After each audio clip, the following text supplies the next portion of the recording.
இந்த காலையில் கர்த்தருடைய வசனத்துக்குள்ள கடந்து போவோம். மத்தேயு எழுதின சுவிசேஷம் 16ஆம் அதிகாரம் 24வது வசனத்தை நான் வாசிக்க கேட்போம். அப்பொழுது இயேசு தம்முடைய சீஷர்களை நோக்கி, ஒருவன் என்னை பின்பற்றி வர விரும்பினால் அவன் தன்னைத்தான் வெறுத்து தன் சிலுவையை எடுத்துக்கொண்டு என்னை பின்பற்ற கடவன். தலைகளை தாழ்த்தி ஜெபிப்போமா? பரலோகத்தின் நல்ல பிதாவே, நல்ல வேளைக்காய் ஸ்தோத்திரம். இந்த காலையிலே நாங்கள் அனுபவித்த ஒரு அபரிதமான பிரசன்னத்திற்காய் நாங்கள் மீண்டுமாய் உமக்கு நன்றி சொல்லுகிற ஆண்டவரே, மெய்யாகவே நீங்களுடைய மத்தியில் இறங்கி வந்து உங்களுடைய ஜனத்தின் மத்தியில் நீர் ஊழியம் செய்தீர் ஆண்டவரே. நொறுங்குண்டு இருதயங்களை காயங்கட்டி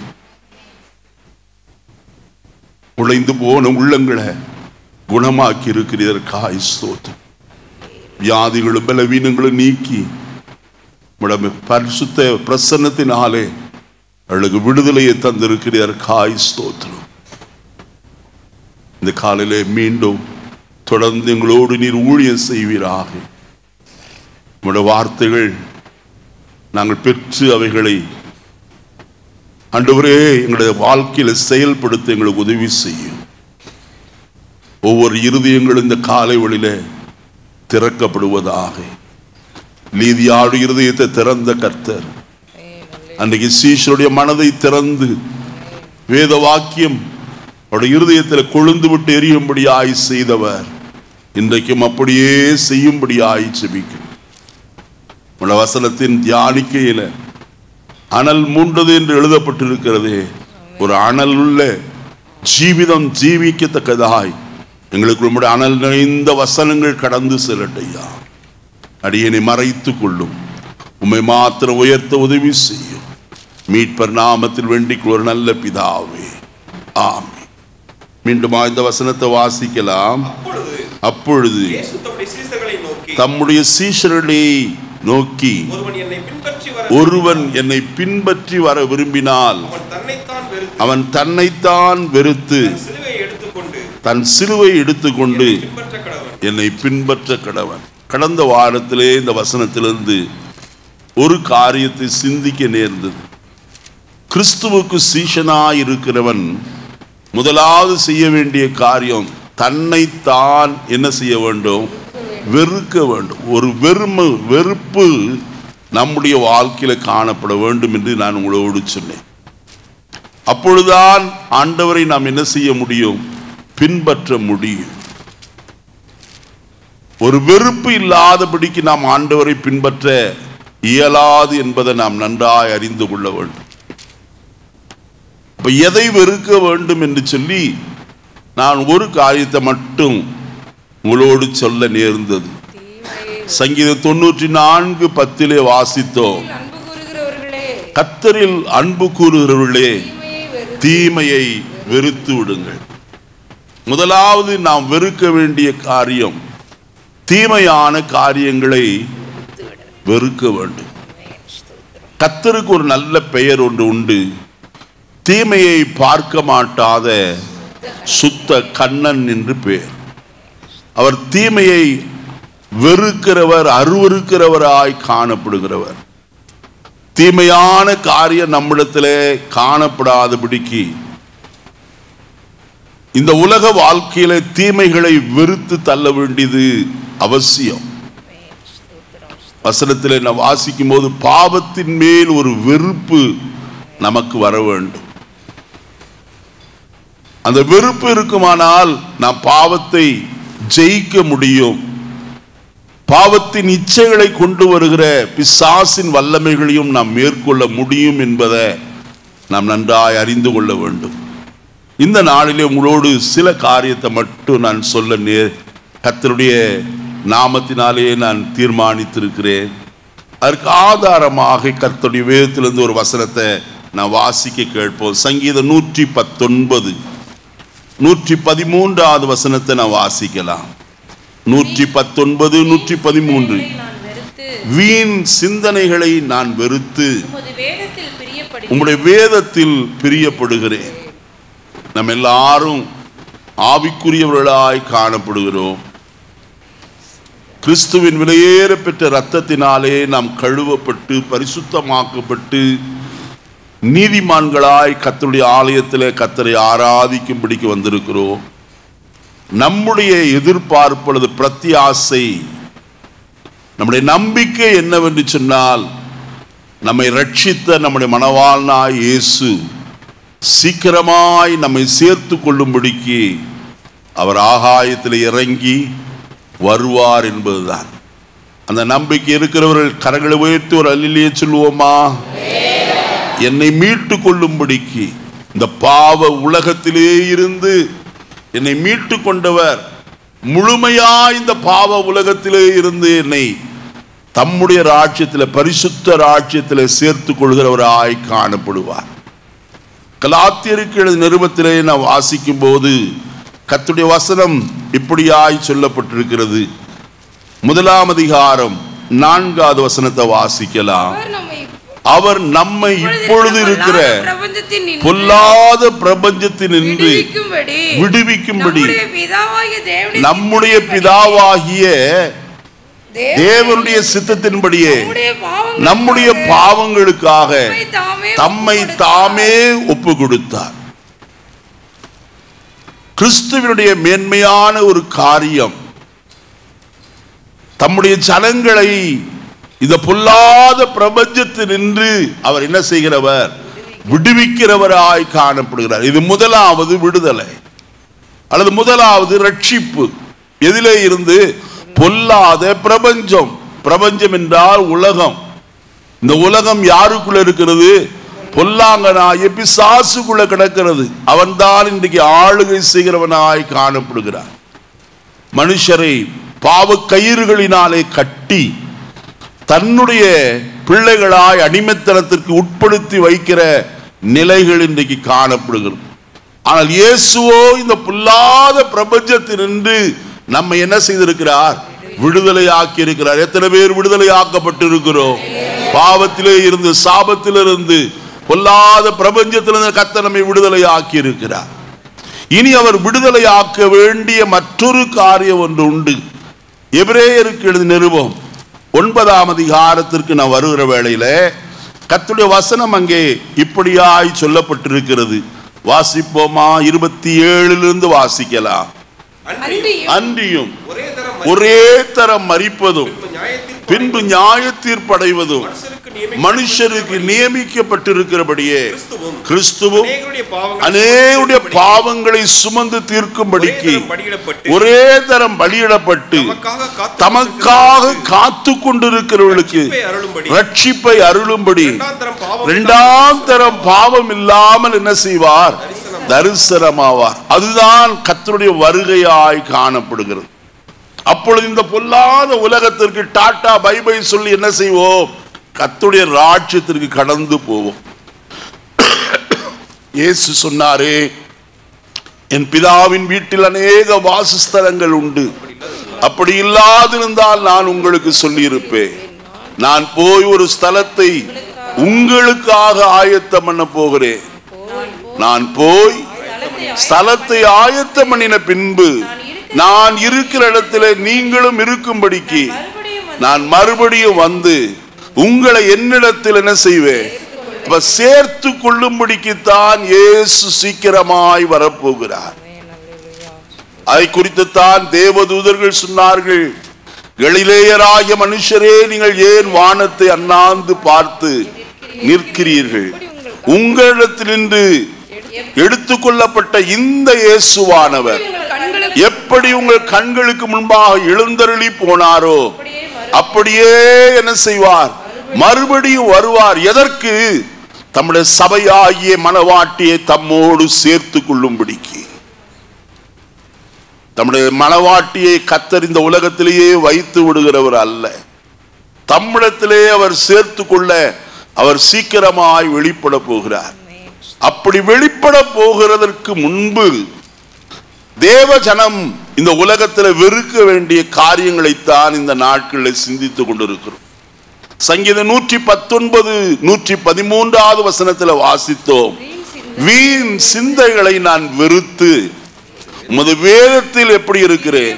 பிரியப்படுகிறேன். அப்ப சிந்தையை, வீண் சிந்தையை வெறுத்தால் நமக்கு வருகிற ஒரு விருப்பம் என்னவா இருக்குமா? வசனம் சொல்லுகிறது, பிரியம் எதிலே காணப்படும்? வேதத்தில் காணப்படும். ஆயினத்தான் தாவீது முதலாம் சங்கீதத்தில் சொல்கிறார், அங்கே துன்மார்க்கருடைய ஆலோசனையில் நடவாமலும் பாவிகளுடைய வழியில் நில்லாமலும் பரிகாசக்காரர் உட்காரும் இடத்தில் உட்காராமலும் கர்த்தருடைய வேதத்தில் என்னவாயிருந்து?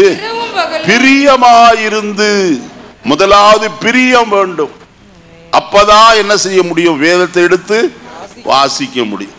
சாப்பாடு தட்டுல போட்டிருக்கு, சிக்கன் இல்லைன்னா என்ன செய்யறது? அப்படி இப்படி பார்க்கிறோம். எங்கே ஏதாவது ஸ்பெஷல் இல்லைன்னா என்ன செய்யறோம்?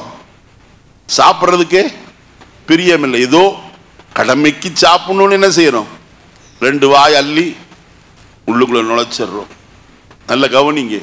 அதே போலத்தான் உலக பிரகாரமான ஆகாரத்திலேயே ஒரு பிரியம் இருந்தால்தான் நாம் எதையோ சாப்பிடுகிறோம். அதை பார்க்கிலும் கர்த்தருடைய வேதத்தில் பிரியம் இருந்தா தான் நம்ம என்ன செய்ய முடியும்? வேதத்தை வாசிக்கவே முடியும். அதைத்தான் தாவீது சொல்கிறார், கர்த்தருடைய வேதத்தில் பிரியமாயிருந்து இரவும் பகலும் அவருடைய வேதத்தில் தியானமாயிருக்கிற மனுஷன் பாக்கியவான். அவனுக்கு என்ன ஆசீர்வாதம்? அவன் நீர்க்கால்களின் ஓரமாய் நடப்பட்டு தன் காலத்தில் தன் கனியை தந்து இலையுதிராதிருக்கிற மரத்தை போல் இருப்பான். அவன் செய்வது எல்லாம் என்ன செய்யும்?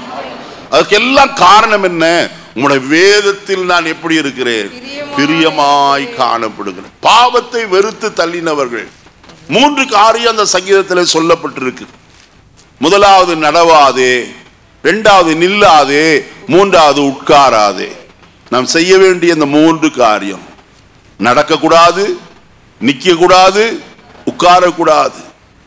இதை செய்தால் நமக்கு வேதத்தின் மேல எப்படி வரும்? பிரிய வரும். ஆயினத்தான் நான் வசனத்தில் வாசிக்கும் போது இப்படி வாசிக்கிறோம், பெரோயா பட்டணத்தார் காரியங்கள் இப்படி இருக்கிறதா என்று தினந்தோறும் வேதத்தை என்ன செய்ததினாலே? ஆராய்ந்து பார்த்ததினாலே தெசலோனிக்கேயில் உள்ளவர்களை பார்க்கிலும் அவர்கள் எப்படி இருந்தார்களாம்? நற்குணசாலிகளாய் காணப்பட்டார்கள். வேதத்தை வாசிக்கிற ஒரு மனுஷனுடைய வாழ்க்கையில அவனை நற்குணசாலியாய் மாற்றுவதே வேதம்தான். நல்ல குணசாலியான ஒரு மனுஷனாய், மனுஷியாய் மாற்றுவது. வேதத்தில் வாசிக்கிறோமே, குணசாலியான ஸ்திரியை கண்டுபிடிப்பவன் யார்? அவருடைய விலை முத்துகளை பார்க்கிலும் விலையேற பெற்றது என்று எழுதப்பட்டிருக்கு. பெண்களுக்கு மட்டுமல்ல, ஆண்களுக்கும் தான் அது பொருந்தும். குணசாலியாய் இருக்கிறது எப்படி? வேதத்தில பிரியமாய் காணப்படுவது, வேத வசனத்தின்படி நடப்பது. வசனத்தில் நான் வாசிக்கும் போது இதே 119ஆம் சங்கீதத்தில் என்னை அதிகமாய் தூண்டிவிட்ட ஒரு வேத பகுதி ஒன்று உண்டு. வசனத்தை நான் உங்களுக்கு சொல்ல விரும்புகிறேன். வாசிப்போமா?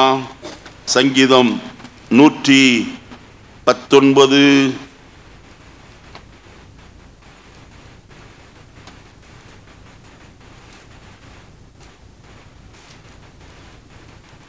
முதலாவது 147வது வசனத்தை வாசிப்போம். அதிகாலையில் நான் எழுந்து சத்தமிட்டேன், உம்முடைய வசனத்திற்கு என்ன செய்கிறேன்? காத்திருக்கிறேன். அது மாத்திரமல்ல, வாசிங்க 119:97 வாசிங்க. உம்முடைய வேதத்தில் நான் எவ்வளவு பிரியமாயிருக்கிறேன், நாள் முழுவதும் அது என் தியானம். 92ஆம் வசனம், உமது வேதம் என் மனமகிழ்ச்சியாயிராதிருந்தால் நான் துக்கத்தில் என்ன செய்வேன்? அழிந்து போயிருப்பேன். ஆனால் இதற்கெல்லாவற்றுக்கும் மணிமகுடமாய் சில வசனங்கள் உண்டு. அந்த 98வது வசனத்தை வாசிப்போம். நீர் உம்முடைய கற்பனைகளை கொண்டு என்னை என் சத்துருக்களிலும் அதிக ஞானமுள்ளவனாக்குகிறேன். ஞானமுள்ளவனாய் மாற்றுவது எது? கர்த்தருடைய வேதம் தான்.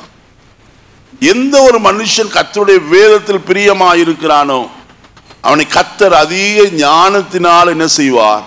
நிரப்புகிறவராய் காணப்படுவார். அடுத்தது பாருங்கள், 99வது வசனம். உம்முடைய சாட்சிகள் என் தியானமாய் இருக்கிறபடியால் எனக்கு போதித்தவர்கள் எல்லாரிலும் நான் எப்படி இருக்கிறேன்? அறிவுள்ளவனாய் மாற்றுவதும் கர்த்தருடைய வேதம் தான். அடுத்த வசனம், உம்முடைய கட்டளைகளை நான் கை கொண்டிருக்கிறபடியால் முதியோர்களை பார்க்கிலும் ஞானமுள்ளவனாய் இருக்கிறேன். ஞானமுள்ளவர்களாய் மாற்றுவது, அறிவுள்ளவர்களாய் மாற்றுவது, மேன்மை உள்ளவர்களாய் மாற்றுவது எல்லாம் எதுதான்? கர்த்தருடைய வேதம் தான். நம் வேதத்துல எவ்வளவு பிரிய வச்சிருக்கிறோம். நான் கடந்த நாட்கள் உங்களோடு சொன்னேனோ என்னமோ தெரியவில்லை. பேப்பர்ல வந்த ஒரு செய்தி, யூடியூப்ல அதிகமாய் பிரசித்தமாயிற்று, வைரலான ஒரு காரியம். திண்டுக்கல்ல ஒரு சகோதரன் ஒரு வண்டியை வைத்து பலகாரத்தை விற்று கொண்டிருக்கிறார். பலகாரத்தை விற்கும் போதே வேதத்தை பக்கத்தில் வைத்து கொண்டே அதை வாசித்து கொண்டே அவர் பலகாரங்களை மடித்து கொண்டிருக்கிறார். அவரிடத்துல கேள்வி கேட்டார்கள், என்னையா நீங்க இந்த வேதத்தை அவ்வளோ நேசிக்கிறீங்களா? அவர் சொல்லும் போது சொன்னார், நான் சிறுமையில் இருந்தே இவ்வளவா என்னை மேன்மைப்படுத்தி உயர்த்தி வைத்ததே இதுதான், இந்த வேதம் தான்.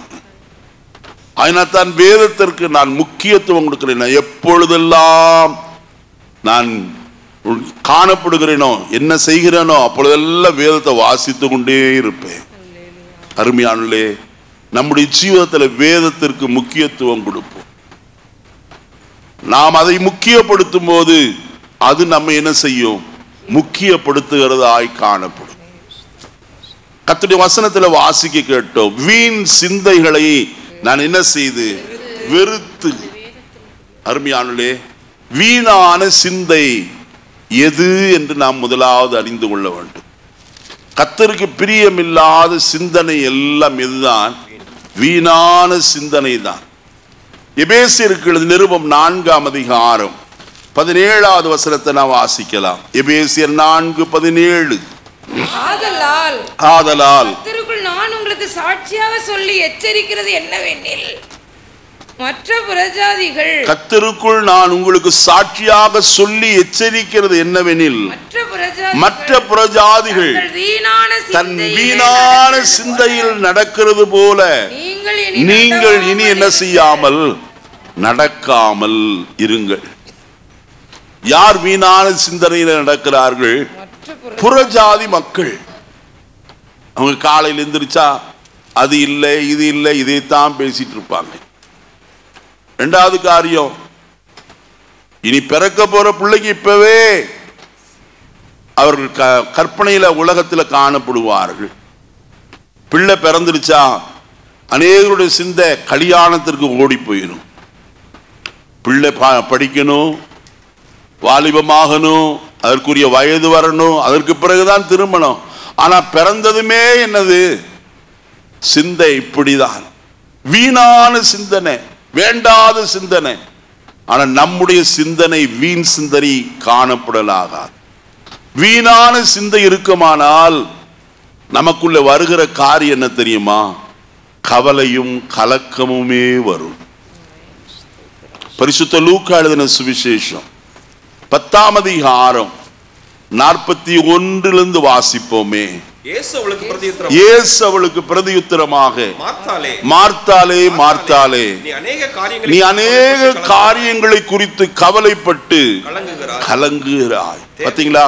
அநேக காரியங்களை குறித்து கவலைப்பட்டு கலங்குகிறாய். கொஞ்சம் இந்த பக்கம் வழி வந்துருச்சுன்னா போதும், ஓ ஹார்ட் அட்டாக் வந்துடும் போல இருக்கு. ஒரு சின்ன குரு வந்துருச்சு கையில காலில் அல்லது தலையில, ஓ பயங்கரமான கட்டி வந்துருச்சு போல இருக்கு. கேன்சர் கட்டியா இருந்தாலும் இருக்கும். வீணான சிந்தனை. அதிகமான சிந்தனை நம்முடைய வாழ்க்கையில வருகிறது. நாம் ஒன்றை அறிய வேண்டும், கர்த்தருடைய பிள்ளைகளானால் கர்த்தர் அவர் எல்லாவற்றையும் மாற்ற வல்லவர் என்பதை நாம் அறிய வேண்டும். ஒரு கர்த்தருடைய தாசன் கர்த்தருடைய ராஜ்யத்துக்குள்ள சேர்க்கப்பட்டார். அவருக்கு கையிலே ஒரு பெரிய கட்டி இருந்தது. அநேகர் அவரை பார்த்து கேட்டார்கள், பாஸ்டர், உங்களோட கையில் இவ்வளவு பெரிய கட்டி இருக்கே, நீங்க அதை குறித்து ஒன்றும் சிந்திக்கிறது இல்லையா, ஒன்று செய்கிறது இல்லையா என்று கேட்டார்.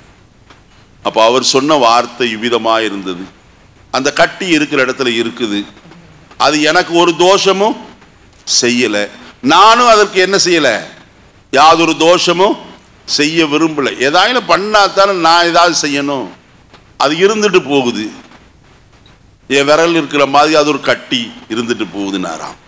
யோசித்து பாருங்க, நம்முடைய ஜீவிதத்தில் நாம் வீணான சிந்தனை வைத்திருக்கலாகாது. மார்த்தாளுடைய சிந்தனை என்ன தெரியுமா? ஆண்டவரே, இவள் என்னை விட்டு விட்டு உம்முடைய பாதப்படியிலே வந்து உட்கார்ந்து இருக்கிறாளே, ஏன் எனக்கு உதவி செய்ய வேண்டும் என்ற விருப்பம் அவளுக்கு இல்லாமல் இருக்கிறதே. யோசித்து பாருங்க, இவள் செய்ய வேண்டிய வேலை இவள் செய்து கொண்டிருக்கலாம், தன் சகோதரி உதவி செய்யாமல் இருப்பதுதான் அவருடைய காரியம்.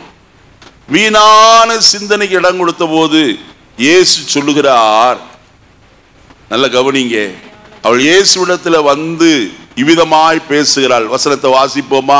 40வது வசனம்.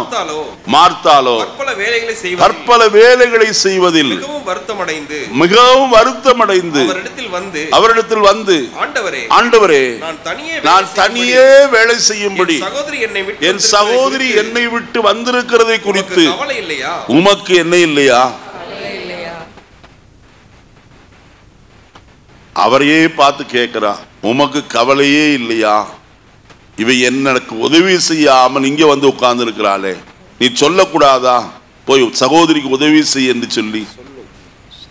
ஆயினால் தான் கர்த்தர் சொன்னார், நீ அநேக காரியங்களை குறித்து கவலைப்பட்டு என்ன செய்கிறார்? எத்தனை காரியத்தை குறித்து கவலைப்பட்டு கலங்குறோம். வீணான சிந்தனை நமக்குள்ளே வருமானால் அடுத்தது வருவது என்ன தெரியுமா? கலக்கம்தான் வரும். ஆயினத்தான் இயேசு சொன்னார், உங்கள் இருதயம் கலங்காதிருப்பதாக. தேவனிடத்தில் விசுவாசமாயிருங்கள், என்னிடத்திலும். அப்ப விசுவாசம் குறைஞ்சிருச்சுன்னு தானே அர்த்தம். கலக்கம் வந்தாலே, வீண் சிந்தை வந்தாலே கலக்கம் வரும். கலக்கம் வந்தால் நாம் தேவன் மேல வைத்திருக்கிற விசுவாசத்தில் குறைவுள்ளவர்களாய் மாறுகிறோம்.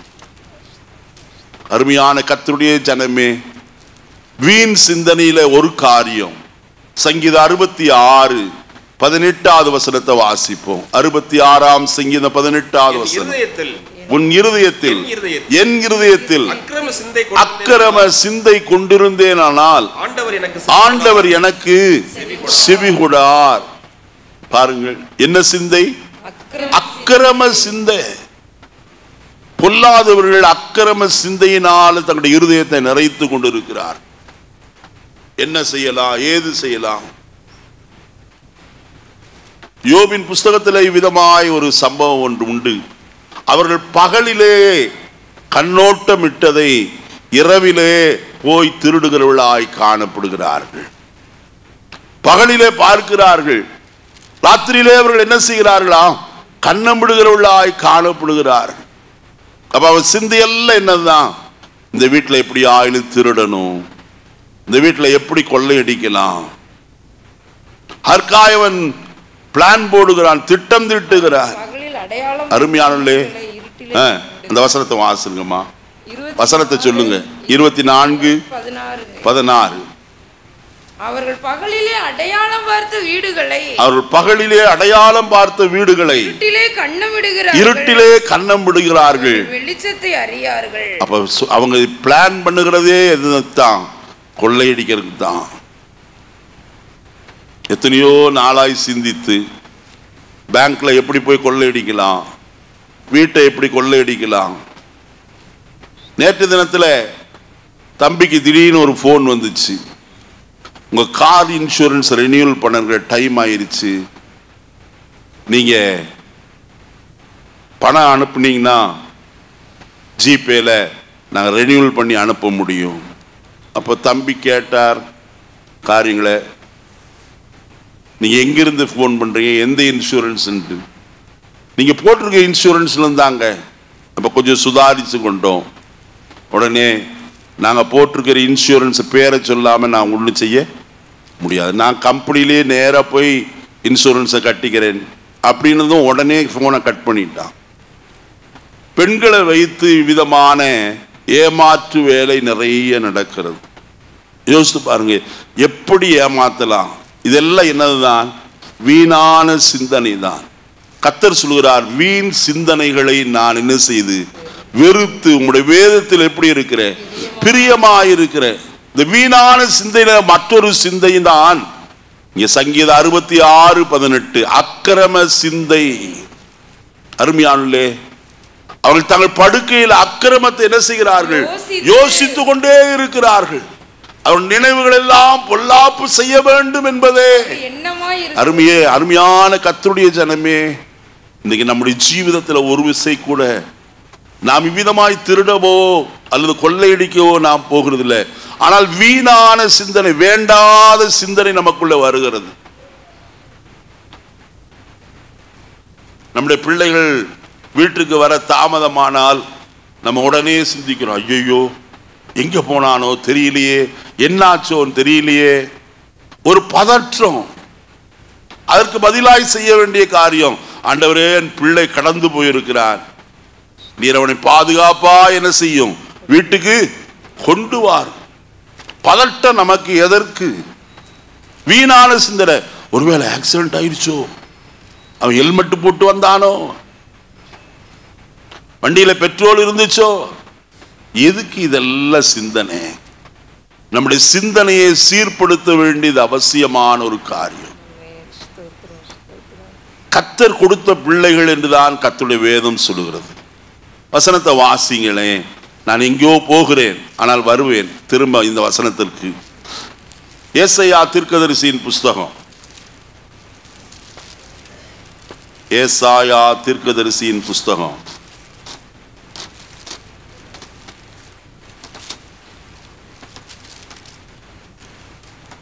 8ஆம் அதிகாரம் 18வது வசனம். இதோ நானும் கர்த்தர் எனக்கு கொடுத்த பிள்ளைகளும் சீயோன் பர்வதத்தில் வாசமாயிருக்கிற சேனைகளின் கர்த்தராலே இஸ்ரவேலிலே அடையாளங்களாகவும் அற்புதங்களாகவும் என்ன செய்வோம்? நல்ல கவனிங்க. இருப்போமா? இருக்கிறோமா? இருக்கிறோம். அப்ப பிள்ளைகள் யாராலே கொடுக்கப்பட்டவர்கள்? நல்ல செய்தி சொல்லுங்க கர்த்தருடைய வசனத்தை. கர்த்தர் எனக்கு கொடுத்த பிள்ளைகள். அருமையானே, கர்த்தரால் தான் நமக்கு பிள்ளைகள் கிடைக்கிறது. கர்த்தர் கொடுத்த பிள்ளைகளை கர்த்தர் எப்படி வைத்திருப்பார்? அடையாளங்களாய் அற்புதங்களாய் வைத்திருப்பார். சங்கீதம் 144 வாசிக்கும் போது, அவர்கள் அரண்மனையிலே சித்திரம் தீர்த்த அப்பொழுது எங்கள் குமாரர் இளமையில் ஓங்கி வளர்கிற விருட்ச கன்றுகளைப் போலவும் எங்கள் குமாரத்திகள் சித்திரம் தீர்த்த அரண்மனை மூலை கற்களை போலவும் இருப்பார்கள். என்னைக்காயிலும் இந்த வசனத்தை சொல்லி ஜெபம் பண்ணி இருக்குமா நம்முடைய பிள்ளைகளுக்காக? ஒவ்வொரு நாளும் சொல்லணும், ஆண்டவரே இதோ நானும் நீர் எனக்கு கொடுத்த பிள்ளைகள். அவங்க எப்படி இருக்கணும்?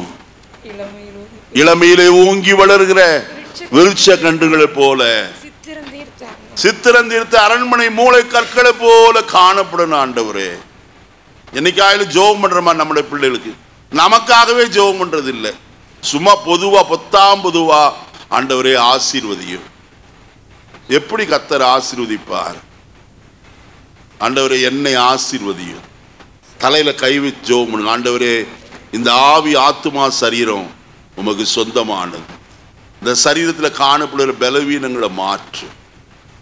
ஆண்டவரே, இந்த சரீரம் நல்லதே ஆரோக்கியமாய் காணப்பட எனக்கு உதவி செய்யும். மாத்திரல்ல, பிள்ளைகள் உம்முடைய பிள்ளைகள். ஆண்டவரே, நீர் அவர்கள் மேல் கண்ணோக்கமாயிரும். அவர்களை காத்து கொள்ளும். அவர் படிக்கிறதுக்கு போகும்போது அவருடைய தலையின் மேல் கை வைத்து ஜெபம் பண்ணி அனுப்புங்க. ராத்திரி படுக்கையில படுத்திருக்கிறார்களா, படுக்கையில நீங்க போய் முன்னாடி படுத்து தூங்க கூடாது, பிள்ளைகள் பிறகு படுக்கணும்ட்டு. பிள்ளைகள் படுத்த பிற்பாடு அவர்கள் தலையின் மேல் அல்லது அவருடைய சரீரத்தில் கை வைத்து ஜெபம் பண்ணுங்க. ஏன்? நம்முடைய பிள்ளைகள் பாதுகாக்கப்பட வேண்டும். இன்னைக்கு உலக செய்தியை எத்தனை பேர் வாசிக்கிறீர்களோ கேட்கிறீர்களோ தெரியல. பயங்கரமான சம்பவங்கள். பிள்ளைகளை கடத்தி கொண்டு போகிறார்கள். வாலிப பிள்ளை, இளம் பிள்ளைகள் 12 வயது 14 வயது பிள்ளைகளை கடத்தி கொண்டு போய் பாலியல் குற்றத்திற்கு உட்படுத்துகிறார்கள், விற்று போடுகிறார்கள். அதுல இப்போ லவ் என்று வருகிறது. அது அதை விட மோசமான ஒரு காரியம்.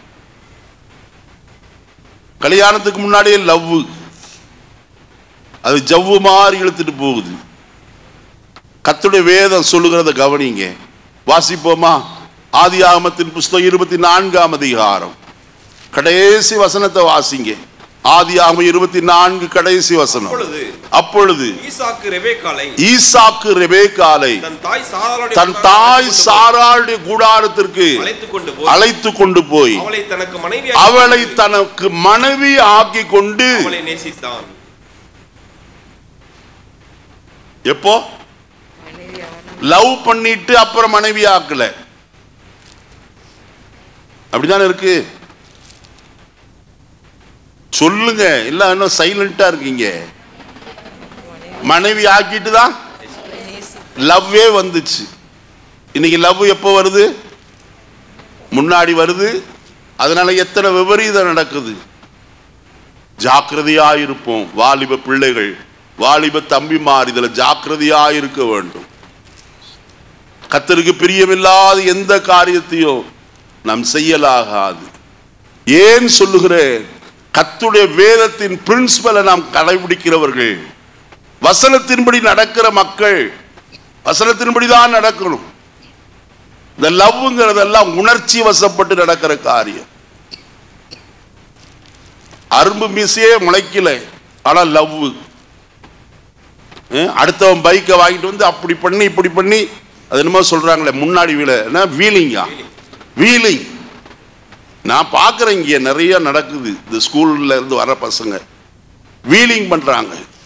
அங்கிருந்து புர்ன்னு வருவான், தூக்கிக்குவான். பிள்ளைகள் பார்த்ததும் உடனே அவளுக்கு ஒரு ஆசை வந்துருச்சு. இவன் எவன் ஸ்கூட்டரை எடுத்துட்டு வந்தானோ, எவன் பைக்கை தூக்கிட்டு வந்தானோ தெரியல. சில பேர் லாண்ட்ரியில ட்ரெஸ்ஸை வாடகைக்கு விடுறாங்க, ட்ரை கிளீன்ல, அதை வாங்கி மாட்டிக்கிட்டு வந்துடுவான். இவன் ட்ரெஸ் இருக்காது. நல்ல கவனிங்க, நான் சொல்றதெல்லாம் பொய்யல்ல, உண்மையான காரியங்கள். இதனால ஏமாந்து போன பிள்ளைகள் அநேகர் தங்களுடைய வாழ்க்கையை நாசமாக்கி இருக்கிறார்கள். கர்த்தர் நமக்கு கொடுக்கிற குடும்ப வாழ்க்கை தான் எப்படி இருக்கும்? ஆசீர்வாதமானது. மனம் திரும்ப வேண்டியது அவசியமான ஒரு காரியம். எனக்கு இந்த வாசனை இதை பேச வேண்டிய என்ற விருப்பமே இல்லை. இன்னைக்கு ஏதோ என்னுடைய வாழ்க்கையில, என்னுடைய ஜீவிதத்தில் கர்த்தர் இதை பேசும்படிக்கு சொல்லுகிறார். நல்ல கவனிங்க. இந்த காலையில வீண் சிந்தையை நாம் வெறுப்போம். கர்த்தருக்கேற்ற சிந்தை நமக்கு தேவை. இந்த வீண் சிந்தையினாலே நடக்கிற காரியம் என்ன தெரியுமா? வாசிப்போமா? ரோமருக்கு எழுதின நிருபம் 1ஆம் அதிகாரம் 21வது வசனத்தை வாசிக்கலாம். ரோமர் 1:21. அவர்கள் தேவனை அறிந்தும் அவர்கள் தேவன் என்று மகிமைப்படுத்தாமலும் ஸ்தோத்தரியாமலும் இருந்து தங்கள் சிந்தனைகளினாலே என்ன செய்தார்கள்? வீணராய் போனார்கள். வசனம் என்ன சொல்கிறது? அவர்கள் தேவனை அறிந்தும் அவரை தேவன் என்று மகிமைப்படுத்தாமலும் ஸ்தோத்தரியாமலும் இருந்து தங்கள் சிந்தனைகளினாலே என்ன செய்தார்கள்? வீணரானார்கள். உணர்வில்லாத அவருடைய இருதயம் இருளடைந்தது. அடுத்த வசனம், ஞானிகள் என்று சொல்லியும் எப்படி இருக்கிறாங்களா? பைத்தியக்காரராய் காணப்படுகிறார்.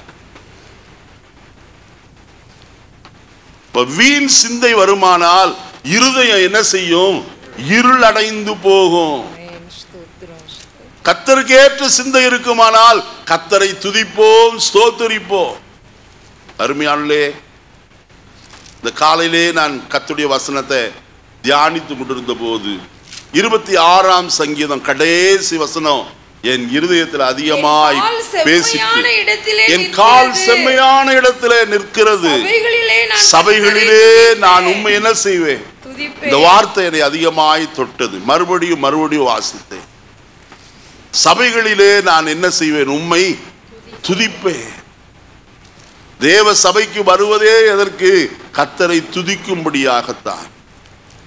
அதனால வீண் சிந்தையை நாம் வெறுக்க வேண்டியவர்களாக இருக்கிறோம். அதைத்தான் அங்கே அருமையான பக்தராகிய பவுலடியார் சொல்லுகிறார். எபேசியர் 4:18 வாசியுங்க. 4:18. எபேசியர் அவர்கள் புத்தியிலே அந்தகாரப்பட்டு, எவர்கள் வீணான சிந்தையிலே நடக்கிறவர்கள், புத்தியிலே அந்தகாரப்பட்டு தங்கள் இருதய கடினத்தினால் தங்கள் இருக்கும் அறியாமையினாலே தேவனுடைய ஜீவனுக்கு அந்நியராயிருந்து உணர்வில்லாதவர்களாய் சகலவித அசுத்தங்களையும் ஆவலோட நடப்பிக்கும்படிக்கு தங்களை காம விகாரத்திற்கு என்ன செய்கிறார்கள்? பாத்தீங்களா? வீணான சிந்தை எங்கே கொண்டு போகிறது? காம விகாரத்திற்கு ஏதுவாய் கொண்டு போகிறது, பாவம் செய்யும்படியாய் தூண்டுகிறது.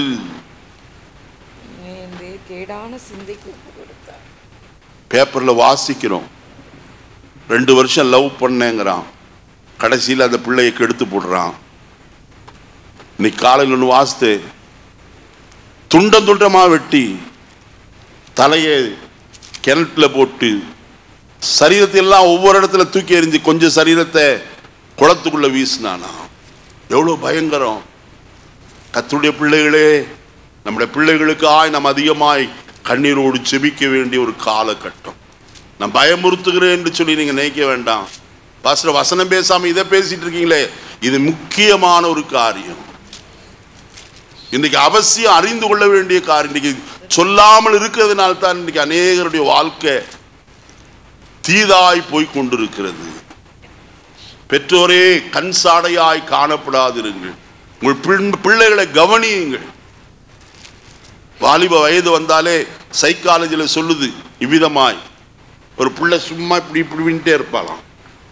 கண்ணாடிக்கு முன்னாடி சும்மா நீ நின்று பாப்பா, இருக்கிற மூஞ்சி தானே இருக்கும், வேற மூஞ்சியா வரப்போகுது. பவுடரை பூசினா என்ன, ஸ்னோ போட்டா என்ன, ஃபேர் அண்ட் லவ்லி எவ்வளோ தீட்டினாலும் சரி, இருக்கிற மூஞ்சி தான் இருக்கும், வாய் அப்படிதான் இருக்கும். நல்ல கவனிங்க. பாஸ்டருக்கு இன்னைக்கு எதுக்கு எப்படி எல்லாம் பேசுறாரு? சில பேர் யோசிக்கிறாங்க, இவர் வசனத்தையே தியானிக்காம வந்துட்டு இப்படி ஏதாவது சொல்லிட்டு இருக்காரு, கதையடிச்சுட்டு டைமை ஓட்டிட்டு போலான்னு நினைக்கிறாரு. இல்லை, பேசுறதுக்கு நிறைய வசனம் இதுக்கு இருக்கு. ஆனா நான் சொல்ல வேண்டிய காரியம் கர்த்தருடைய ஆவியான ஞாபகப்படுத்துறபடினால சொல்றேன். நம்முடைய பிள்ளைகளுக்காய் அழுது ஜெபம் பண்ணுவோம். கர்த்தருடைய வேதத்தில் வாசிக்கிறோம், புலம்பலின் புஸ்தகம் 2ஆம் அதிகாரத்தில் நான் வாசிக்கும் போது கர்த்தருடைய வார்த்தை இவ்விதமாய் சொல்லுகிறத நாம் பார்க்கலாம். வாசிப்போமா? புலம்பலின் புஸ்தகம் 2ஆம் அதிகாரம் 18வது வசனத்திலிருந்து வாசிப்போம். அவர்கள் இருதயம் ஆண்டவரை நோக்கி கூப்பிடுகிறது. சீயோன் குமாரத்தின் மதிலே இரவும் பகலும் நதி எவ்வளவு கண்ணீர் விடு, ஓய்ந்திராதே. உன் கண்ணின் கருப்பு விழி சும்மா இருக்க ஒட்டாதே. எழுந்திரு, ராத்திரியிலே முதல் சாமத்திலே கூப்பிடு. ஆண்டவரின் சமூகத்தில் உன் இருதயத்தை தண்ணீரை போல ஊற்றிவிடு. எல்லா தெருக்களின் முனையிலும் பசியினால் மூச்சித்து கிடக்கிற உன் குழந்தைகளின் பிராணனுக்காக உன் கைகளை அவரிடத்திற்கு என்ன செய்? ஏறிடு. நாம் செய்ய வேண்டிய கடமை நாம் செய்ய மறந்தோமானால் தீமையை நாம் அனுபவிக்க வேண்டியது வரும். வீண் சிந்தைகளை நாம் வெறுத்து தள்ள வேண்டும். வீணான சிந்தையிலே ஒரு காரியத்தை நான் உங்களுக்கு சொல்ல விரும்புகிறேன். 1 பேதுரு 4ஆம் அதிகாரம் 1வது வசனத்தை வாசி. 1 பேதுரு 4:1. இப்படி இருக்க கிறிஸ்து நமக்காக மாம்சத்திலே பாடுபட்டபடியால் நீங்களும் அப்படிப்பட்ட சிந்தையை ஆயுதமாக என்ன செய்யுங்க பாருங்க. இங்க வசனத்துல சொல்லுகிறது, கிறிஸ்து நமக்காக மாம்சத்தில் பாடுபட்டபடியால் நீங்களும் அப்படிப்பட்ட சிந்தையை ஆயுதமாக என்ன செய்யுங்க. என்ன சிந்தை? கிறிஸ்து நமக்காக என்ன செய்தார்? பாடுபட்டார். ஒருவன் கிறிஸ்தவனாய் இருப்பதினாலே பாடுபட்டால் அவன் வெட்கப்படாமல் இருந்து தேவனை என்ன செய்ய கடவன்? மகிமைப்படுத்த கடவன். பாடுகள் கிறிஸ்தவ ஜீவிதத்தில் உண்டு. நல்ல கவனிப்போம். 1 கொரிந்தியர் 15ஆம் அதிகாரம் 19வது வசனத்தை வாசியுங்கள். 1 கொரிந்தியர் 15:19. அப்படி இருந்தும் இல்ல மன்னிக்கணும், வசனம் அதல்ல. 1 கொரிந்தியர் 15:10-19. இம்மைக்காக மாத்திரம் கிறிஸ்துவின் மேல் நம்பிக்கையுள்ளவர்களாய் இருந்தால் எல்லா மனுஷரை பார்க்கிலும் நாம் எப்படி இருப்போம்? இம்மைக்காக அல்ல, கிறிஸ்துவுக்காக பாடு சகிக்கிற ஒரு அனுபவம் நமக்கு வேணும். ரட்சிக்கப்பட்டோ நமக்கு சந்தோஷம் உண்டு, ஞானஸ்நானம் பெற்றால் சந்தோஷம் உண்டு, அபிஷேகம் பெற்றால் சந்தோஷம் உண்டு. 4வது காரியம் ஒரு சந்தோஷம். அன்னைக்கு அனைவருக்கு அதுக்கு விருப்பம் இல்லை, ஆனாலும் சொல்லித்தான் ஆக வேண்டும். வசனத்தை வாசிக்கலாம. அப்போஸ்தலர் நடபடிகளின் புஸ்தகம் 5ஆம் அதிகாரம் 41வது வசனம் 40வது வசனத்திலிருந்து வாசிப்போம். அப்பொழுது அவர்கள் அவருடைய யோசனைக்கு உடன்பட்டு அப்போஸ்தலரை வரவழைத்து அடித்து இயேசுவின் நாமத்தை குறித்து பேசக்கூடாது என்று கட்டளையிட்டு அவர்களை விடுதலை பண்ணினார்கள். அவருடைய நாமத்திற்காக தாங்கள் அவமானம் அடைவதற்கு பாத்திரராக எண்ணப்பட்டபடியால் சந்தோஷமாய் ஆலோசனை சங்கத்தை விட்டு ஹல்லேலூயா. எத்தனை பேர் இது விரும்புவீங்க?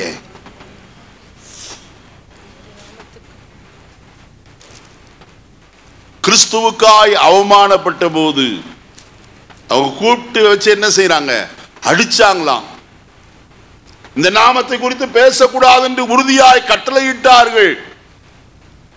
ஆனால் சீஷர்களோ அவருடைய நாமத்திற்காக தாங்கள் அவமானம் அடைவதற்கோ பாத்திரராய் எண்ணப்பட்டபடினாலே சந்தோஷமாய் ஆலோசனை சங்கத்தை விட்டு என்ன செய்தார்கள்? புறப்பட்டார்கள். இன்னொரு காரியத்தை நான் சொல்லுகிறேன், வாசிப்போம். அதே அப்போஸ்தலர் நடபடிகளின் புஸ்தகம் 16ஆம் அதிகாரத்திற்கு வருவோம். 16ஆம் அதிகாரம் 34வது வசனத்தை வாசிக்கலாம். பின்பு அவன் அவர்களை தன் வீட்டுக்கு கூட்டிக் கொண்டு போய் அவர்களை போஜனம் கொடுத்து தன் வீட்டார் அனைவரோடு கூட தேவனிடத்தில் விசுவாசம் உள்ளவனாகி எப்படி இருந்தாங்களா? எல்லாரும் சேர்ந்து மனமகிழ்ச்சியாய் காணப்பட்டாங்க. பவுலுக்கு எவ்வளவு சந்தோஷம் தெரியுமா? சிறைச்சாலையில போட்டார்கள். இப்ப சிறைச்சாலையில கர்த்தர் ஒரு அற்புதத்தை செய்ய ஆரம்பித்தார். சிறைச்சாலையின் அஸ்திபாரங்கள் குலுங்கிட்டு, என்றைக்குமே நடக்காத ஒரு காரியம் நடந்தது. சிறைச்சாலையின் அஸ்திபாரங்கள் குலுங்கிட்டு, கதவுகள் என்ன செய்தது? தாளாய் திறந்தது, கட்டுகள் அருந்து விழுந்தது.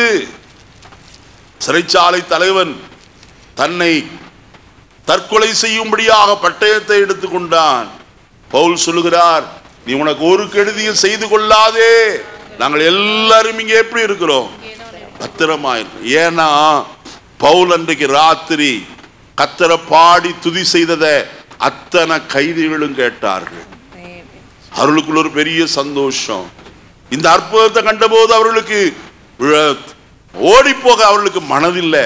எல்லாரும் பத்திரமாயிருந்தார்கள்.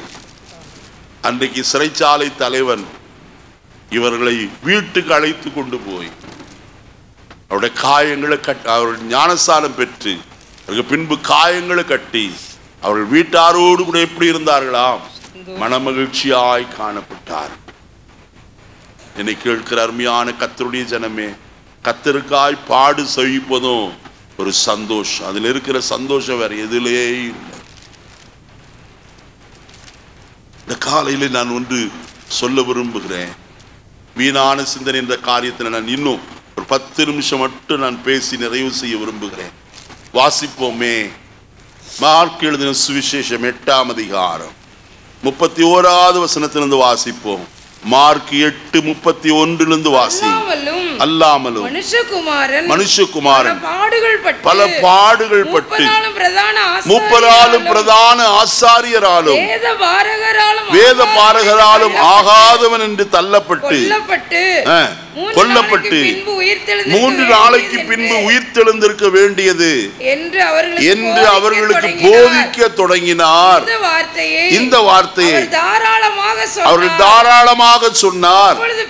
அப்பொழுது பேதுரு அவரை தனியே அழைத்து கொண்டு போய் அவரை கடிந்து கொள்ள தொடங்கினார். திரும்பி தம்முடைய சீஷரை பார்த்து பேதுருவை நோக்கி எனக்கு பின்னாக போ சாத்தானே, நீ தேவனுக்கு ஏற்றவைகளை சிந்தியாமல் மனுஷருக்கு ஏற்றவைகளை சிந்திக்கிறாய் என்று சொல்லி அவனை கடிந்து கொண்டார்.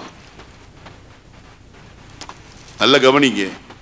நான் மார்க் எழுதின சுவிசேஷத்தை தான் இந்த நாட்களை வாசித்து கொண்டிருக்கிறேன். ராத்திரி நேரத்தில் அநேக முறை இயேசு தாம் பாடுபட போகிற காரியத்தை குறித்து மறுபடியும் ரிப்பீட்டட் சொல்லிக்கொண்டே இருப்பார்.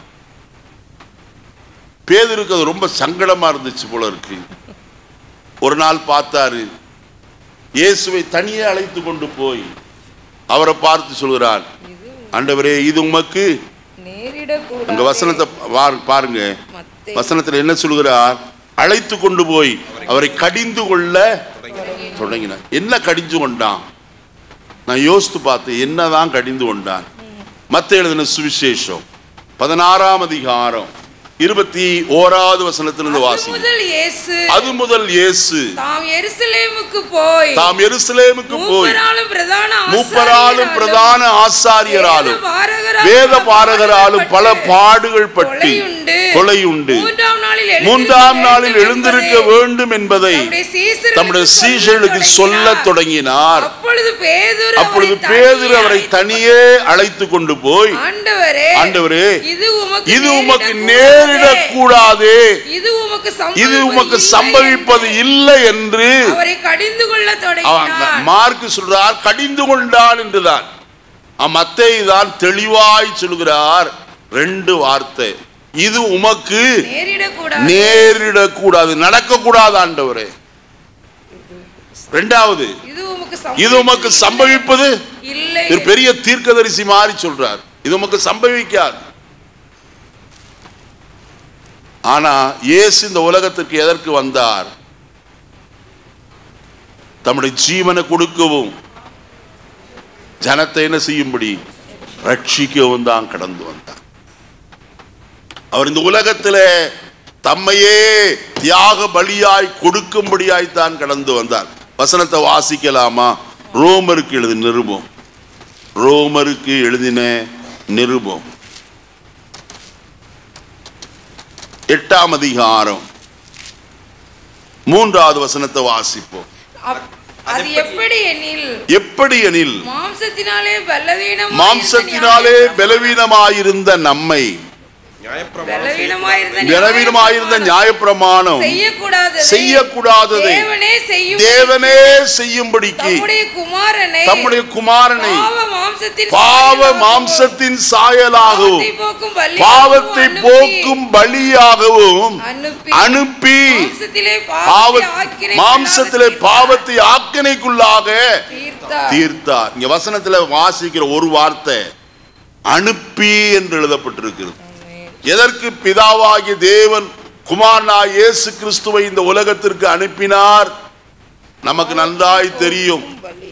யோவான் 3ஆம் அதிகாரம் 16வது வசனம், தேவன் தம்முடைய ஒரே பேரான குமாரனை விசுவாசிக்கிறவன் எவனோ அவன் கெட்டு போகாமல் நித்திய ஜீவனை அடையும்படிக்கு அவரை தந்தருளி இவ்வளவாய் உலகத்தில் என்ன செய்தார்? அப்ப அவரை தந்தருளினது எதற்கு? ஒருவரோ கெட்டு போகாமல் எல்லாரும் என்ன செய்ய? நித்திய ஜீவனை அடைய வேண்டும். அதுக்கு எப்படி அனுப்பினாராம்? இங்க வசனம் சொல்லுகிறது, ரோமர் 8:3 மறுபடியும் கொடுப்பா.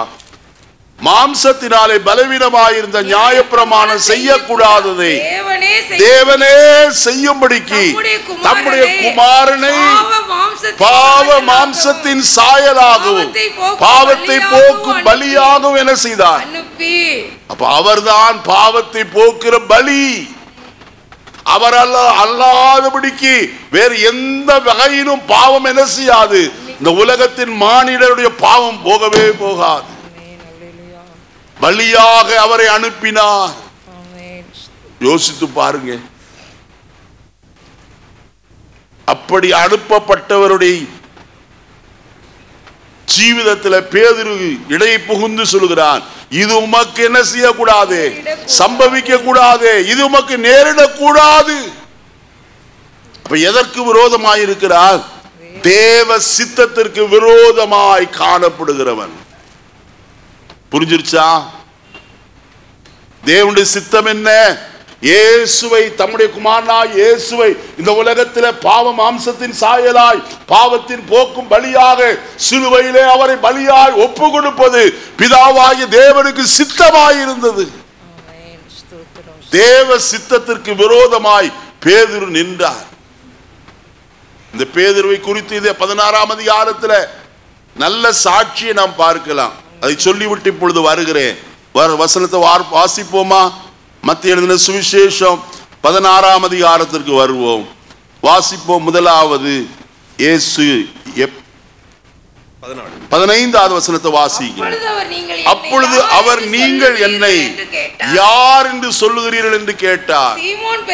சீமோன் பேதுரு பிரதியுத்தரமாக, நீ ஜீவனுள்ள தேவனுடைய குமாரனாகிய கிறிஸ்து என்று சொன்னார். இயேசு அவனை நோக்கி, யோனாவின் குமாரனாகிய சீமோனே, நீ பாக்கியவான், மாம்சமும் ரத்தமும் இதை உனக்கு வெளிப்படுத்தவில்லை, பரலோகத்தில் இருக்கிற என் பிதா இதை என்ன செய்தார்? அப்ப கர்த்தருடைய வெளிப்படுத்தலை பெற்றுக்கொண்ட இந்த பேதுரு அடுத்த இன்னொன்று சொன்னார், நீ பேதுருவாயிருக்கிறாய், இந்த கல்லின் மேல் என் சபை என்ன செய்வேன்? கட்டுவேன், பாதாளத்தின் வாசல்கள் என்ன செய்வதில்லை, மேற்கொள்வதில்லை. பரலோகத்தில் கட்டப்படுவது எதுவோ அது பூலோகத்தில் என்ன செய்யப்படும்? கட்டப்படும். பூலோகத்தில் கட்டவிழ்க்கிறது எதுவோ அது பரலோகத்தில் என்ன செய்யப்படும்? கட்டவிழ்க்கப்படும் என்று சொல்லி சொன்னார். அதற்கு பேதுரு என்ன சொன்னான் தெரியுமா? தாம் கிறிஸ்து என்று சொல்லி அறிக்கை செய்கிறவனாய் காணப்பட்ட. ஆனா கொஞ்ச நேரத்துக்குள்ள இயேசுவை கடிந்து கொண்டார். இது நமக்கு சம்பவிக்க கூடாது. அநேக சமயத்தில் நமக்குள்ளே மாம்சம் தலை தூக்க பார்க்கிறது. ஆவிக்குரியவர்கள் தான், ஆவிக்குரிய சிந்தை உடையவர்களாய் காணப்பட்டவர்கள் தான் சில நேரத்தில் நமக்குள்ள மாம்சம் புகுந்து விடுகிறது.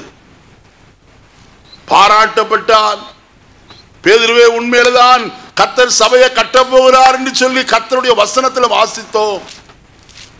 நீ பேதுருவாயிருக்கிறாய், பேதுருவாயிருக்கிறான். பேதுருவ மேல கர்த்தர் சபையை கட்டல. பேதுரு என்றால் கற்பாறை. அந்த பாறையின் மேல் கர்த்தர் என்ன செய்வார்? தன் வசனத்தில் சொல்லப்பட்டிருக்கிறது, இந்த கல்லின் மேல் மோதுகிறவன் எவனோ நொறுங்கி போவான், இந்த கல் எவன் மேல் விழுமோ அவனை நசுக்கி போடும். அருமையானுள்ளே, ஜீவனுள்ள கல்லாகிய கிறிஸ்துவின் மேல் தான் தேவனுடைய சபை கட்டப்படுகிறது. ஆனால் இவனோ சொல்லுகிறான், இது உமக்கு சம்பவிக்க கூடாது, இது உமக்கு நேரிடாது, நடக்கவே நடக்காது. தேவ சித்தத்திற்கு விரோதமாய் பேதுரு காணப்பட்டபடியினால் தான் இயேசு அவனை கடிந்து கொண்டு, அப்பாலே போ சாத்தானே. சில பேர் நினைக்கலாம், ஆண்டவர் ரொம்ப அன்பா இருப்பாரே, இவர் இவ்வளவு பயங்கரமா பேசுறாரே, சாத்தானேன்னு சொல்றாரே, அவன் சாத்தானா? சொல்லுங்க, சீமோன் பேதுரு சாத்தானா? வசனத்தை வாசிருவோமே. நீங்க பார்க்கறத முறைச்சு பார்க்கறத பார்த்தா வித்தியாசமா இருக்கு. வாசிங்க.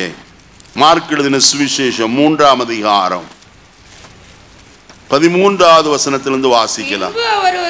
மலையின் மேல் ஏறி தமக்கு சித்தமானவர்களை தம்மிடத்தில் வரவழைத்தார். அவரிடத்திற்கு வந்தார்கள். அப்பொழுது அவர் 12 பேரை தெரிந்து கொண்டு அவர்கள் தம்மோடு இருக்கவும் பிரசங்கம் பண்ணும்படி தாம் அவர்களை அனுப்பவும் வியாதிகளை குணமாக்கி பிசாசுகளை துரத்தும்படி அவர்களுக்கு அதிகாரம் உடையவர்களாய் இருக்கவும் ஏற்படுத்தினார். அப்ப இவங்க எல்லாம் யாரு? இயேசுவோடு இருக்க அழைக்கப்பட்டவர்கள். இரண்டாவது, அவர்கள் அதிகாரம் பெற்றவர்கள். இப்படிப்பட்டவர்கள் பார்த்து இயேசுனார் சொல்லுவாரா, அப்பாலை போ சாத்தானேன்னு சொல்லி யோசிக்கலாம். மாம்ச சிந்தை தலை தூக்குமானால் இயேசு அதையும் சொல்லுவார். தேவ சித்தத்திற்கு விரோதமாய் யார் இருந்தாலும் சொல்லத்தான் செய்வார். அப்படின்னா என்ன? பேதுருவை அல்ல, பேதுருவுக்குள் வந்த மாம்சமாகி அந்த எண்ணத்தை கர்த்தர் என்ன செய்தார்? கடிந்து கொள்கிறவராய் காணப்பட்டார். அப்பாலே போ சாத்தானே. அநேக சமயத்தில் நமக்குள்ளேயும் அப்படிப்பட்ட ஒரு சிந்தை வருகிறது. நாம் அதை கடிந்து கொள்ள வேண்டும். சிந்தையை கொண்டு வருகிற, சிந்தையை மாற்றுகிற பிசாசின் கிரியைகளை கடிந்து கொள்ள வேண்டியது அவசியம். தர்மியான காலைவெளியில வீணான சிந்தை நம்முடைய வாழ்க்கையில வேண்டாம். இரண்டாவது ஒரு காரியத்தை ஒரு 5 நிமிஷத்துல நான் சொல்லி முடிக்க போகிறேன். வாசிப்ப யாக்கோபின் நிருபம் 1ஆம் அதிகாரம் 23, 24 வசனங்களை வாசிக்கலாம். மார்க் எழுதின சுவிசேஷம் 23, மன்னிக்கணுமா, யூதாவின் நிருபம், நான் தவறாய் சொல்லிட்டேன். யூதாவின் நிருபம் 1ஆம் அதிகாரம், ஒரு அதிகாரம் தான் உண்டு, 23, 24. மாம்சத்தால் கரைப்பட்டு இருக்கிற வஸ்திரத்தையும் வெறுத்து என்ன செய்யுங்க? நாம் வெறுத்து தள்ள வேண்டிய இரண்டாவது காரியம். எண்ணிக்கையின்படி இது 3, ஆனால் இன்றைக்கு 2.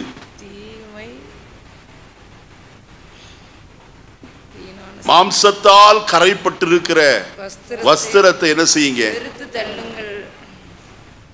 மாம்சம் உலகம் என்றுதான் சொல்லப்படும்.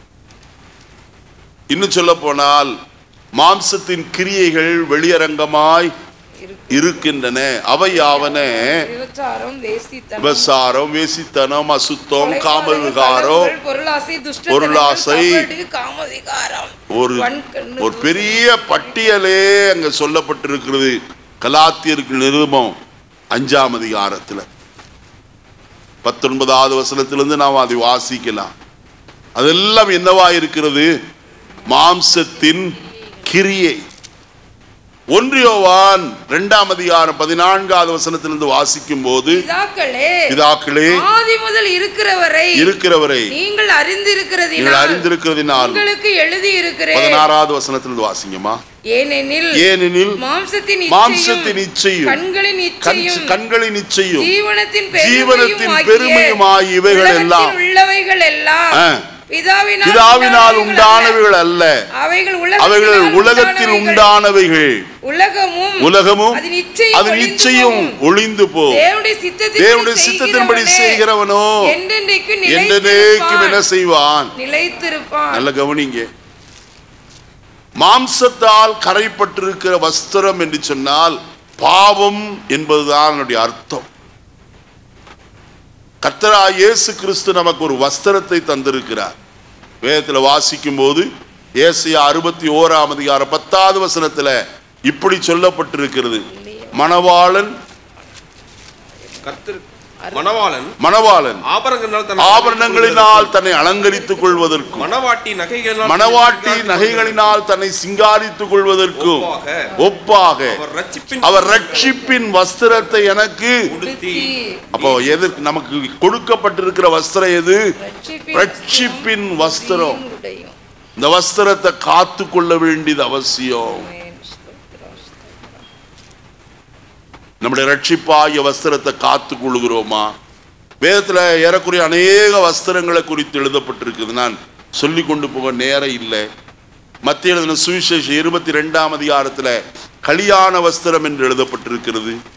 வெளிப்படுத்தல் 3ஆம் அதிகாரம் 4வது வசனத்துல வெண் வஸ்திரம் என்று வாசிக்கிறோம். வெளிப்படுத்தல் 19ஆம் அதிகாரம் 8வது வசனத்துல வாசிக்கும் போது கல்யாண வஸ்திரம் அல்லது மெல்லிய வஸ்திரம் என்று நாம் வாசிக்கலாம். நான் சங்கீதம் 45:8 வாசிக்கும் போது வாசனை பொருந்திய வஸ்திரம் என்று எழுதப்பட்டிருக்கு. இதுல மிக முக்கியமான முதலாவது வஸ்திரம் என்னது? ரட்சிப்பின் வஸ்திரம். நம்முடைய ரட்சிப்பின் வஸ்திரத்தை காத்து கொள்ள வேண்டாமா? பிசாசு செய்கிற காரியமே என்னவென்று சொன்னால் அவன் வஸ்திரத்தை உரிந்து கொள்ளுகிறவன். 2 இடத்துல சொல்லப்பட்டிருக்கு. எதுல? லூக்கா எழுதின சுவிசேஷம் 10ஆம் அதிகாரத்துல வாசிக்கும் போது எருசலேமிலிருந்து எரியோவுக்கு போகிற வழியில ஒரு மனுஷன் கல்லர் கையில என்ன செய்தான்? அகப்பட்டான். அவர்கள் அவன் வஸ்திரத்தை உரிந்து கொண்டு. நல்ல கவனிங்க, வஸ்திரத்தை உரிகிறது யாரு? கல்லன், பிசாசு. யோவான் 10ஆம் அதிகாரத்துல திருடன் திருடவும் கொல்லவும் அழிக்கவும் வருகிறான், வேறு ஒன்றுக்கும். அப்ப திருடனுடைய காரியம் என்னது? வஸ்திரத்தை உரிய வேண்டும். ரட்சிப்பின் வஸ்திரத்தை எப்படியாயிலும் இழுத்து போட்டுறணும். அடுத்து இன்னொரு காரியம், நான் வசனத்துல வாசிக்கும் போது அங்கே மார்க் எழுதின சுவிசேஷம் 5ஆம் அதிகாரத்துல ஒரு லேகியோன் பிசாசு பிடித்திருந்த மனுஷனை குறித்து வசனம் சொல்கிறது. அவன் வஸ்திரம் இல்லாதவனாய், ஆனால் இயேசு அவனை சுத்தமாக்கின பிறகு அங்க வசனம் சொல்கிறது, அவன் வஸ்திரம் தரித்தவனாய் அவருடைய பாதத்திலே உட்கார்ந்திருந்தார். பிசாசு வஸ்திரத்தை நஷ்டப்படுத்துகிறவர். நம்முடைய ரட்சிப்பாகிய வஸ்திரம் எப்படிப்பட்டதா இருக்கிறது? அதே சந்தர்ப்பத்தில் நம்முடைய வஸ்திரம் கரைபடாதபடிக்கு காத்து கொள்ள வேண்டும். வாசிப்போமா கர்த்தருடைய வசனத்தை? வெளிப்படுத்தின விசேஷம் 7ஆம் அதிகாரம் 14வது வசனத்தை வாசியுங்கள். 7:14. அதற்கு நான் ஆண்டவரே அது உமக்கே தெரியும் என்றேன். அப்பொழுது அவன், இவர்கள் மிகுந்த உபத்திரவத்திலிருந்து வந்தவர்கள், இவர்கள் தங்கள் அங்கிகளை ஆட்டுக்குட்டியாருடைய இரத்தத்தில் என்ன செய்தவர்கள்? ஒவ்வொரு நாளும் தங்களை சுத்திகரித்துக் கொண்டார்கள். இன்னைக்கு நம்முடைய ரட்சிப்பின் வஸ்திரத்தை நாம் சுத்திகரிக்கிறவர்களாய் காணப்படுகிறோமா? நம்முடைய ரட்சிப்பின் வஸ்திரம் பாதுகாக்கப்பட வேண்டும். ஒருவனும் நம்முடைய வஸ்திரத்தை எடுத்துக்கொள்ளாதபடிக்கு உனக்குள்ளதை என்ன செய்? பற்றி கொண்டிரு என்று கர்த்தருடைய வேதம் சொல்லுகிறது. அதனால தான் கர்த்தருடைய வசனத்தில் வாசிக்கிறோம். இந்த சண்டே ஸ்கூலுக்கு வர்ற பிள்ளைகள் டீச்சரை அப்படின்னு போறாங்க, எல்லாரும் வெளியே நின்று வேடிக்கை பார்த்துட்டு இருக்காங்க. சண்டே ஸ்கூலுக்கு கூட்டிட்டு போனீங்கன்னா அவங்களை உள்ளுக்குள்ள வர சொல்லுங்க. வெளியே நின்று வேடிக்கை பார்க்க கூடாது, வசனத்தை கேட்கணும். ஏற்கனவே வசனத்தை கேட்கறது இல்லை. நல்லா கவனிங்க கர்த்தருடைய வசனத்தை. ஒருவனும் நம்முடைய வஸ்திரத்தை எடுத்துக்கொள்ளாதபடிக்கு அவன் தன் வஸ்திரத்தை என்ன செய்ய கடவன்? பற்றி கொள்ள கடவன். இந்த காலையிலே நான் வெறுக்க வேண்டியது 2 காரியம். ஒன்று, வீண் சிந்தையை வெறுக்க வேண்டும். 2வது, கரைப்பட்ட வஸ்திரத்தை வெறுத்து தள்ள வேண்டும். தேவன் நமக்கு ஒரு புதிய வஸ்திரத்தை உடுத்து வைக்கிறவராய் காணப்படுகிறார். வஸ்திரத்தை தரித்து கொண்டவர்களாய் கர்த்தருடைய சன்னிதானத்தில் காணப்பட கர்த்தர் நமக்கு தயவு புரியட்டு. எல்லாரும் எழுந்திருப்போமா? கர்த்தரை நோக்கி பார்ப்போம். இந்த காலையில கர்த்தருடைய ஆவியானவர் நம்முடைய மத்தியில் அதிகமாய் ஊழியம் செய்திருக்கிறார். வசனத்தை கொண்டும் கர்த்தர் நம்மோடு கூட பேசி இருக்கிறார். என்னை கேட்கிற தேவ ஜனமே, நாம் வெறுக்க வேண்டிய காரியம், தள்ளிவிட வேண்டிய காரியம், வீண் சிந்தைகளை நாம் வெறுத்து தள்ள வேண்டும். வீணான சிந்தை நமக்கு வேண்டாம். தேவ சித்தத்திற்கு விரோதமான ஒரு சிந்தையை நம்முடைய வாழ்க்கையில வர வேண்டாம். உங்களை குறித்த ஒரு தேவ சித்தத்தை கர்த்தர் வைத்திருக்கிறார். அந்த சித்தத்திற்கு விரோதமாய் உங்களுக்குள்ள ஒரு மாறுபாடான சிந்தை வர விடவே வேண்டாம். சிந்தையினாலே வீணராகி கர்த்தரை ஸ்தோத்திரியாமல் போனார்கள், அவருடைய இருதயம் இருளடைந்தது என்று எழுதப்பட்டிருக்கிறதே. இன்னைக்கு நம்முடைய ஜீவிதம், நம்முடைய இருதயம் இருளடையாதபடிக்கு அது எப்போதும் பிரகாசிக்கிறதாய் காணப்பட கர்த்தர் நமக்கு தயை பாராட்டு. தேவ கரத்தில் நம்மை ஒப்பு கொடுப்போமா? ஆண்டவரே, என் வஸ்திரத்தை நான் காத்துக்கொள்ள எனக்கு உதவி செய். ஒவ்வொரு நாளும் நம்முடைய அங்கிகளை, ரட்சிப்பின் வஸ்திரத்தை ஆட்டுக்குட்டியான ரத்தத்தில் தோய்த்து வெளுக்க வேண்டியது அவசியம். அவர்கள் தான் ஆட்டுக்குட்டியானவருக்கு முன்பதாக சிங்காசனத்திற்கு, பிதாவாகி தேவனுடைய சிங்காசனத்திற்கு முன்பதாய் நிற்கிறவர்கள் என்று வேதம் சொல்லுகிறது. ஒருவனும் உன் வஸ்திரத்தை எடுத்துக்கொள்ளாதபடிக்கு உனக்குள்ளதை நீ பற்றி கொண்டிரு. வெறுக்க வேண்டியதை வெறுப்போம், பற்றி கொண்டிருக்க வேண்டியதை பற்றி கொள்வோம். கர்த்தர் நம்மை ஆசீர்வதிப்பாராக. பரலோகத்தின் நல்ல பிதாவே, நல்ல வேளைக்காய் ஸ்தோத்திரம். இந்த நல்ல காலை வேளையிலே உம்முடைய சன்னிதானத்தில் நாங்கள் ஒருமித்து கூடி உம்முடைய நாமத்தை மகிமைப்படுத்த எங்களுக்கு உதவி செய்து, உம்முடைய அளவில்லாத பிரசன்னத்தை இந்த காலையில நாங்கள் உணரத்தக்கதா எங்களுக்கு உதவி செய்தீரே. உம்முடைய நல்ல நாமத்துக்கு ஸ்தோத்திரம் ஆண்டவரே. எங்களோடு இந்த வசனத்தை கொண்டு பேசி இருக்கிறீர்.